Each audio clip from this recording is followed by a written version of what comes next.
আরজি করের ঘটনার ৬ দিন পর হুগলির সাংসদ রচনা বন্দ্যোপাধ্যায়ের একটি ভিডিও সামাজিক মাধ্যমে দেন। তরুণ চিকিৎসকের মৃত্যুর প্রসঙ্গে বলতে গিয়ে আবেগপ্রবণ হয়ে তার চোখে জল চলে আসে। বাম নেত্রী দীপশিতা ধর ও বিজেপি নেত্রী লকেট চট্টোপাধ্যায় রচনার চোখে জলকে কটাক্ষ করেন। লকেট তার ফেসবুক পেজে শেয়ার করেন রচনার বক্তব্য। দীপশিতার কটাক্ষ, সাংসদ হওয়ার আগে শুধু ধোঁয়া দেখতেন, এখন গ্লিসারিন দিয়ে চোখে জল আনছেন। এর জবাবে রচনা বন্দ্যোপাধ্যায় বলেন, মানুষ যখন সেই জিনিসটা ভেবে কথা বলে তখন তার চোখ দিয়ে জল বেরিয়ে আসে। দুর্ভাগ্যজনক একটা ঘটনা ঘটেছে, নিন্দনীয় একটি ঘটনা ঘটেছে, সেটাকে রাজনীতির রং লাগানো হচ্ছে।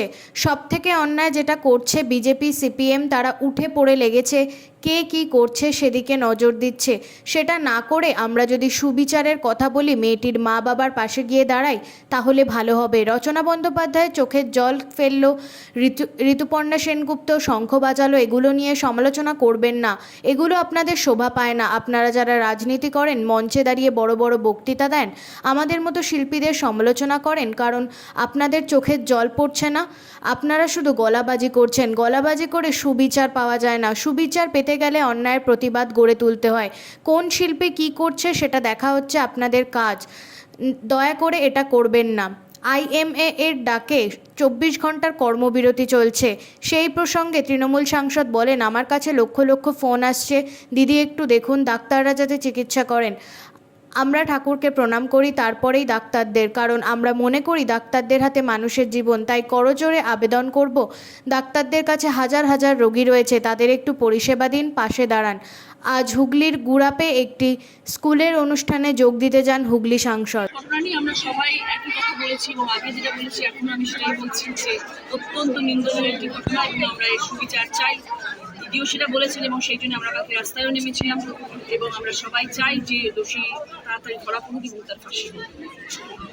এটা এখন সিবিআই আন্ডারে, আমরা চাইবো সিবিআই খুব তাড়াতাড়ি সেই দোষীকে আমাদের সবার সামনে তুলে ধরবে। কিন্তু দিদি, এর আগেও অনেক ঘটনা সিবিআইয়ের হাতে গেছে, সেক্ষেত্রে কি তারপরেও তো আমাদের বিরোধী দলপক্ষ সরকার যারা রয়েছেন তারা সিবিআই হাতে এটা দিয়ে দিয়েছেন। এবার তো দিদি ডেট দিয়ে দিয়েছেন রবিবার পর্যন্ত, রবিবারের মধ্যেই করতে হবে।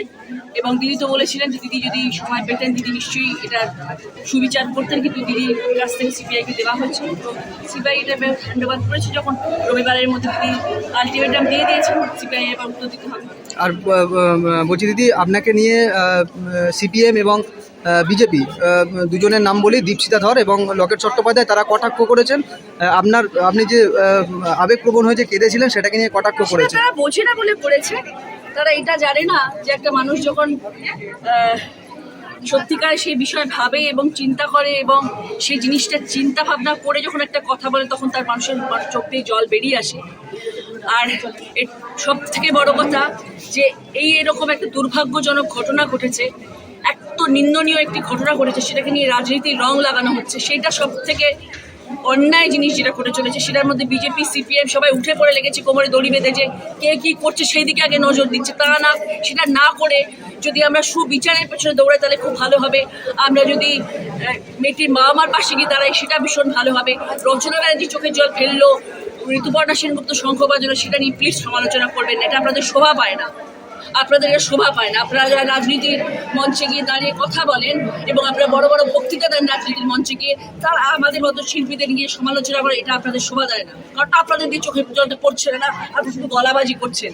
গলাবাজি করে কিন্তু সুবিচার পাওয়া যায় না। সুবিচার পেতে গেলে অন্যায়ের প্রতিরোধ করে দাঁড়াতে হয়। আপনারা গলাবাজি করছেন কোন শিল্পী কি করছে, এটা হচ্ছে আপনাদের কাজ, সেই কাজটা করবেন না দয়া করে। আরজি করের ঘটনায় পুলিশ এবং আরজি কর হাসপাতালের ভূমিকাটা কিভাবে দেখছেন আপনি?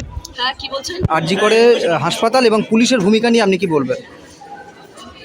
দেখুন, পুলিশ রয়েছে বলেই কিন্তু পুলিশ দুদিনের মধ্যে সেই দোষীকে ধরেছিলেন এবং পুলিশ সব সময়, পশ্চিমবাংলার পুলিশ সব সময় সুবিচার করেন এবং সর্বসময় তারা কাজ করে। তাদেরকে ছোট করে দেখানোর কাজ হচ্ছে বিরোধী দলদের। তারা সবসময় চাইছে পুলিশকে কী করে ছোট করা যায়। আজকে ডিজিকে মাথা ভেঙে দিচ্ছে, কাল ওই পুলিশকে মারছে, এটা বিরোধী পক্ষের শোভা পায়। এটা আমরা সমর্থন করতে পারি না, করবো না। আমাদের পুলিশের ওপর 100% আস্থা আছে এবং আমরা জানি পুলিশ যদি এটা দায়িত্ব নেয় ঠিক করে বার করবে, কিন্তু পুলিশের উপর দায়িত্বটা দিতে হবে, আস্থা রাখতে হবে। সেই আস্থা যদি না রাখেন, অবগুণের মধ্যে চিৎকার করে গেলে কিছু হয় না। আজকে দেখলাম দিদি অনেক হাসপাতালে বন্ধ, চুজরোর মতো যেটা ধর্মঘট ডেকেছে।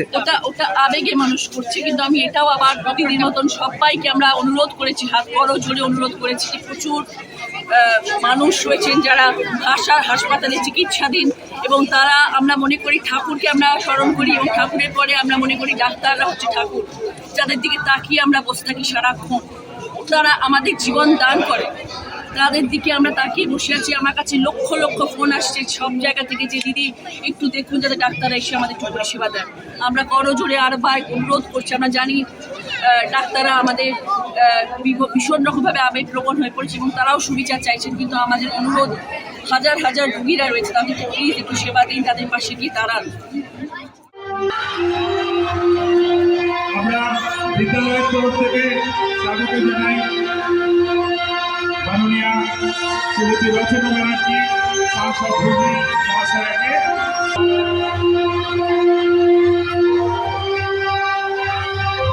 আমরা আমাদের মধ্যে পেয়েছি মাননীয়া সাংসদ শ্রীমতী রচনা ব্যানার্জি মহাশয়াকে, পেয়েছি মাননীয়া অসীমা পাত্র। দেখে নেব গোড়া পঞ্চায়েতে